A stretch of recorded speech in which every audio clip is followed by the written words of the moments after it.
Hello everyone, welcome to the second PUC online classes of Gopalswamy PU College, Mysore. I am Suma, economics lecturer.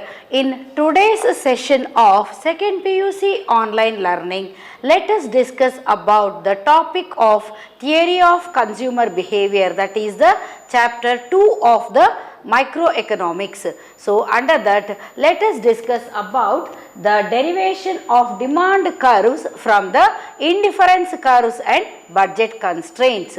So here you can get a 6 marks question on the topic, that is the derivation of the demand curve on indifference curve and budget constraints. So it is the question which has two diagrams to be drawn and explained. Here let us draw the figure 1 and then after that let us draw the figure 2 and thereby let us understand about the concept. So before we move towards the diagram, let us discuss about the goods that have the demand in the market. So usually the demands for those goods increase, for which the income of the person or the consumer will also increase. These are called as the normal goods. The demand for these goods increase as the income of the consumer increases. So you have all learnt about the two types of goods, that is the normal goods and the inferior goods. In the case of normal goods, the demand of these particular goods increase as the income of the consumer goes on increasing, wherein for the inferior goods, the demand for those goods will not increase even if the income of the consumer increases. So the normal goods are seen everywhere in the market, sold on a regular basis. Inferior goods anyhow have a lesser demand even if the income of the consumer increases. So before we go to the diagram, let us understand the assumptions. The first one is to derive the demand curve with the help of indifference curves. We need to see that the goods belong to the category of normal goods. The second one is the income of that consumer remains constant. So the income, you all have studied that the determinants of demand include four major determinants.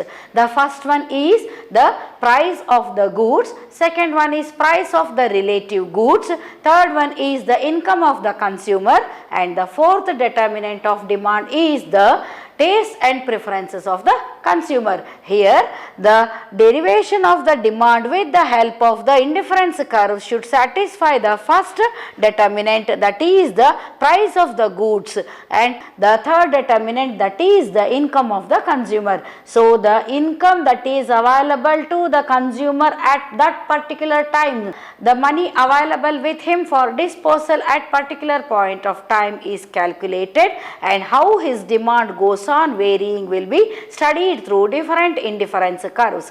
Indifference curves are those curves which have combination of those goods which give the consumer the same level of satisfaction. Here the consumer gets the same level of satisfaction with a combination of two products alternatively. So here again his satisfaction should also suit to his income. Now let us see the third assumption, that is the demand curve of a normal goods always slopes downward from left to right. So here you can see this assumption met with, that is the demand curve always, the demand curve of a normal good always slopes towards the down, that is it slopes downwards. The y axis says the money that is available for that particular consumer at disposal. So it is the money available for disposal, and the OX axis says the quantity of the goods purchased. So here at the point of M1, that is at the point of equilibrium 1, he has bought the quantity of M1. So with the OA income, the OA is the income available to him for disposal. So at the OA level of money or income, he gets the even equilibrium 1 by purchasing the M1 quantity of goods. OB1, see, OB1 is the the quantity of the goods that he can purchase with all his entire amount, but he is able to purchase only the M1 here. Again, OB2 is the quantity that he can purchase with his entire amount, and he gets equilibrium at E2 level, and this is the M2 quantity that he can purchase goods. And B3 again is the quantity of the goods that he can purchase with his entire amount that is available for disposal in this column, that is with OA, but the equilibrium is attained at E3 level, and he is satisfying himself with the purchase of M3 quantity of goods.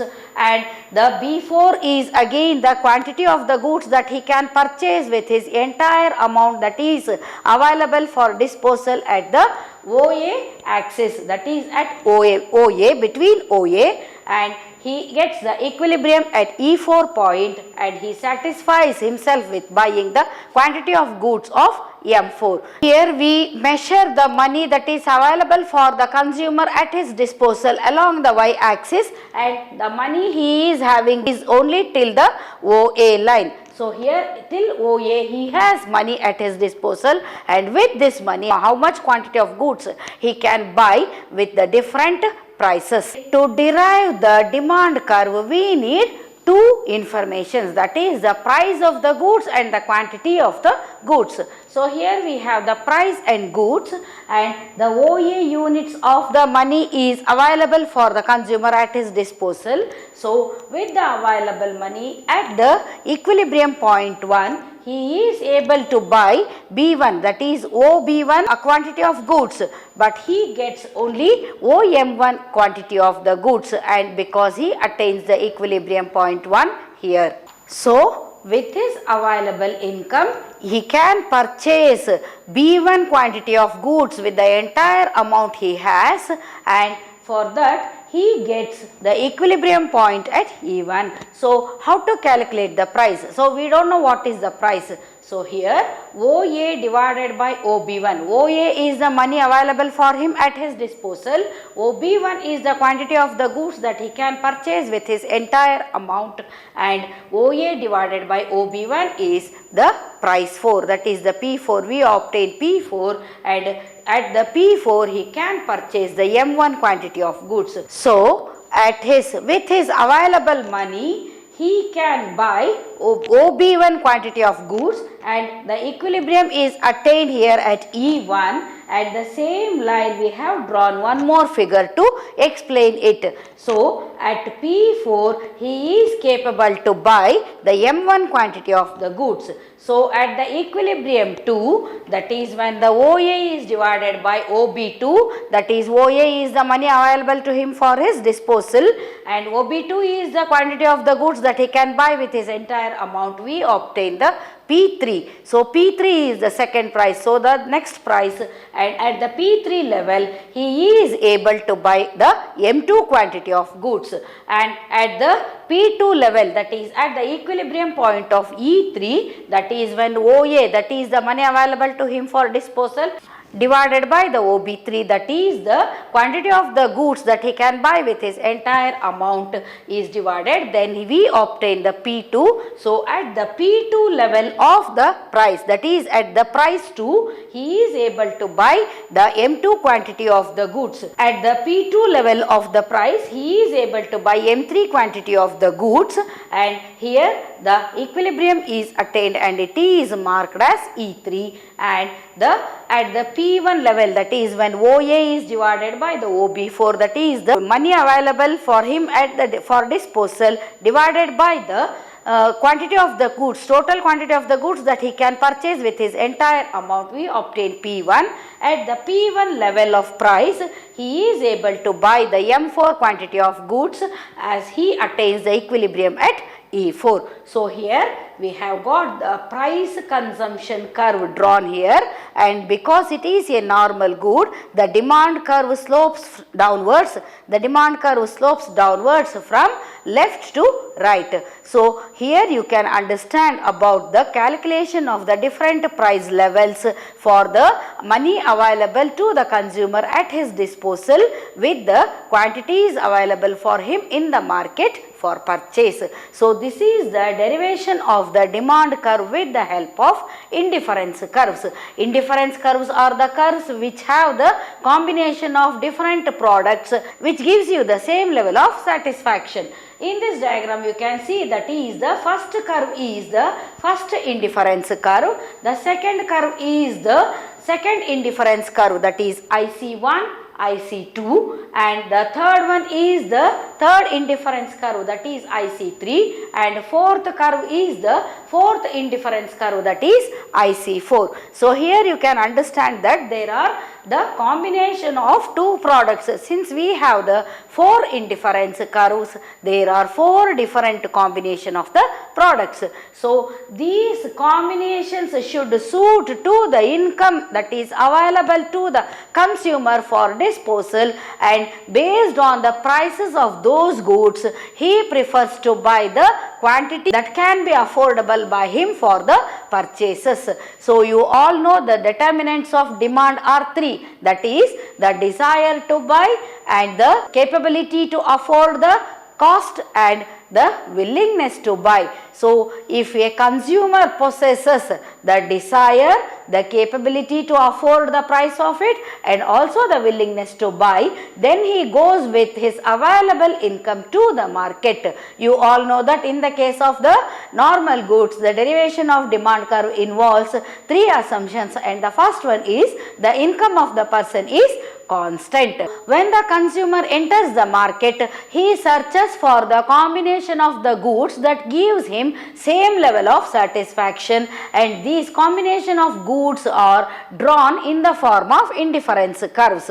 So in this particular diagram we have four indifference curves which offer the consumers a different combination, that is a four different combination of the goods with his available money for disposal, because here on the y-axis money available for disposal to that consumer. So OA units are the money available to him for disposal, and he matches the money, that is his capability to afford, with the quantities that he can buy. So for then he goes for different combination of the goods, and each different price level he is capable to buy different quantity of the goods. So with these two diagrams you can easily explain the derivation of the demand curve with the indifference curves and budget constraints. So the derivation of the demand curve is drawn here. When the question is asked for 6 marks,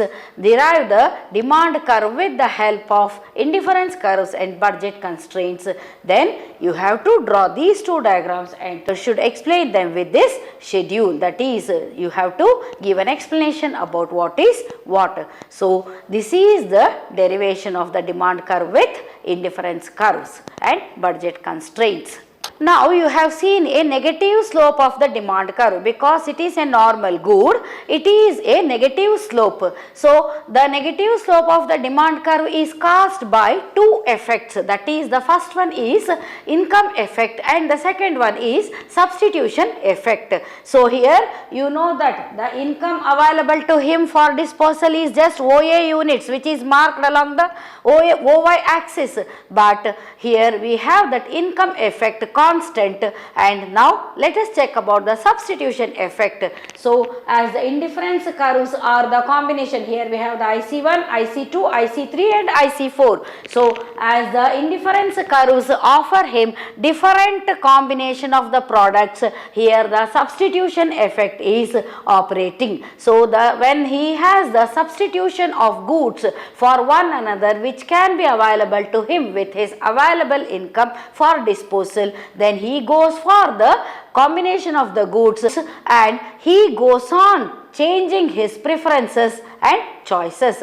You all know the determinant of demand involves the tastes and preferences. Since the market offers the consumer different choices of the goods based on his tastes and preferences, he can select any of the combinations and then he can go for buying that particular combination of the goods which suits his income as well as the taste and preference of that particular consumer. So only we find a negative slope here because the slope of a demand curve in the case of normal goods slopes from left to right, that is, it is a negative slope. As the price of these products go on changing, the demand for these goods also go on changing from that consumer. So as the price decreases, his demand increases. If for example, if we have two different combinations like banana and mangoes, if the price of the bananas goes on decreasing, the consumer prefers to go for buying the bananas only, or if the mangoes price goes on decreasing, then he prefers mangoes for bananas and he goes on buying mangoes more than the bananas. So both income effect and substitution effect will decide the purchasing capacity of the consumer. So the consumer's demand always is dependent on the income available to him and also on the price of the goods that are offered to him in the market. When the price decreases, it results in the increase in the demand for the product, and that demand can be derived out of this diagram. So this is the diagram of derivation of demand curve with the indifference curves and budget constraints. I wish to end today's session with a thought for the day, and today's thought is: the word happy has no meaning if we are not balanced by sadness. So I think it is a very inspirational thought, because each one of us will undergo different types of feelings and emotions every day. So all the times we cannot be happy, and the word happy will lose its meaning if we are not balanced by sadness. So let us take the things as it comes. Many of us are not knowing about how to balance our emotions, and therefore always we are worried about the handling of the situations. So when we practice the patience and tolerance, we can prevent the future problems. So this is that the word happy has no meaning, because in this world nobody is there that who have never experienced sadness in their life. And each one of us will have the sadness and happiness. So this sadness and happiness are the either sides of the coins, and these two words will be revolving around the human life, because every moment is a lesson for us. These two are the parts of the game. So it is far better to take the things as they come along with patience and equanimity, because we should have that balanced mind. If we are able to treat both happiness and sadness in an equal way, then it is said that we have attained the balance in our mind. So the balance of our mind is very important to face all the challenges and struggles that come in our way. With this, I wish to end today's session. Thank you.